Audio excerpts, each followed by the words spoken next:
Sansão mata 1000 filisteus com uma queixada de jumento. Os filisteus foram até Judá procurar por Sansão, e os israelitas, amedrontados com a presença dos filisteus, foram até Sansão com 3.000 homens para entregar-lhe aos filisteus. Sansão deixou que os homens de Judá o amarrassem com 2 cordas novíssimas. E olha, o pessoal que amarrava a corda era bem empenhado nisso aí, tá bom? Quando ele foi entregue aos filisteus, o Espírito do Senhor se apoderou dele, e ele soltou-se das cordas, pegou uma queixada de jumento, um jumento morto, já estava só os esqueletos, tá bom? E matou 1000 filisteus com ela. Juízes 15, 9 ao 16. Depois, quando sentiu sede, Sansão clamou ao Senhor por água. Deus fez com que uma água corrente brotasse de uma rocha em Leí. Sansão visita uma prostituta em Gaza e arranca o portão da cidade. Sansão foi até Gaza, uma fortaleza dos filisteus. Nessa cidade ele se interessou por uma prostituta, e quando souberam que Sansão estava ali, os filisteus o cercaram durante a noite para matá-lo. Olha, parecia uma perseguição de filme, a gente parece até um conto, mas não, é verdade. Porém, Sansão se levantou à meia-noite e arrancou os portões da cidade com seus posses e suas trancas, e colocando tudo sobre os ombros. Misericórdia, para aí que força! Carregou até o cume do monte que está defronte de Hebron. Ele não derrubou, ele saiu levando. Gente, que são portões enormes, imensos, grandes, tá bom? Esse ato de Sansão significou a maior humilhação que ele poderia ter infligido contra os seus inimigos, pois as portas da cidade simbolizavam a sua força e poder, tá entendendo? Era bem empenhada, era bem feita.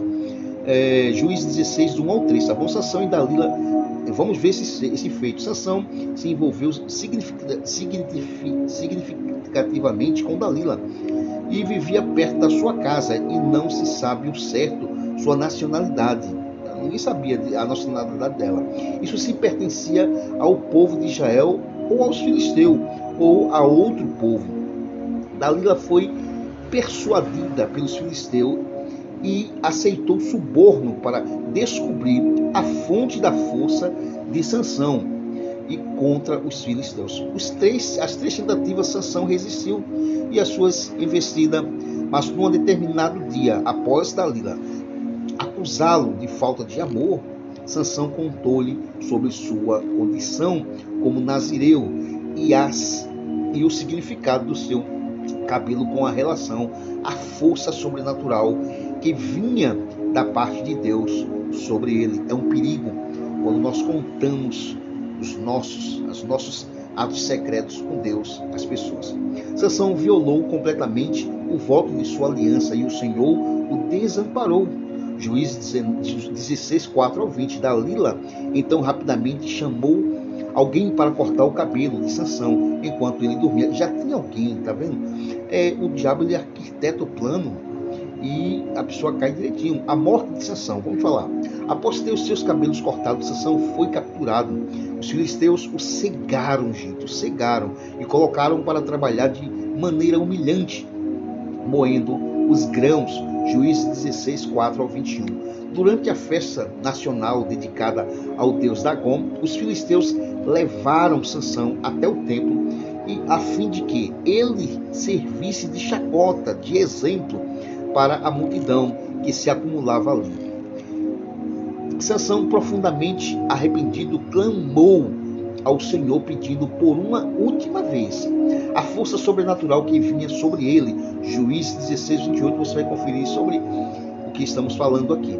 Então Sansão abraçou as 2 colunas principais que sustentavam o telhado daquele lugar ali, e arrancou as suas bases, fazendo com que todas fossem desmontadas, e sorretando todos que estavam, ou até mesmo subterrâneo todos, né? Na ocasião estava presente os príncipes dos filisteus e a grande número de pessoas, de tal modo que apenas no telhado havia mais de 3.000 pessoas, A Bíblia diz que em sua morte Sansão matou mais pessoas do que havia matado em toda a sua vida. Juízes 16, 22 ao 30. O corpo, agora vamos falar sobre o corpo dele, né? Foi recolhido, sepultado por seus irmãos entre Zorá e Estol, no sepulcro de Manoá, seu pai. Sansão, como juiz de Israel, Sansão julgou Israel por 20 anos e resolveu o problema em Dan e em Judá. Esses são os feitos que ele inicialmente havera feito. Muito provavelmente Samuel foi contemporâneo de Sansão durante algum tempo, de maneira que existia a possibilidade de talvez Sansão ter passado a residir em Hebrom, enquanto Samuel estava em Mispa, 1 Samuel 7,6. Apesar dos grandes feitos, Sansão nunca conseguiu reunir um exército para combater os filisteus e libertar o seu povo, que esse era o propósito, tá bom? O propósito era libertar, extirpar todo o povo. Também vale dizer que no Novo Testamento, o escritor da Epístola aos Hebreus mencionou Sansão na galeria dos heróis da fé. E aí? Vamos para mais um estudo, tá bom? Fica com Deus.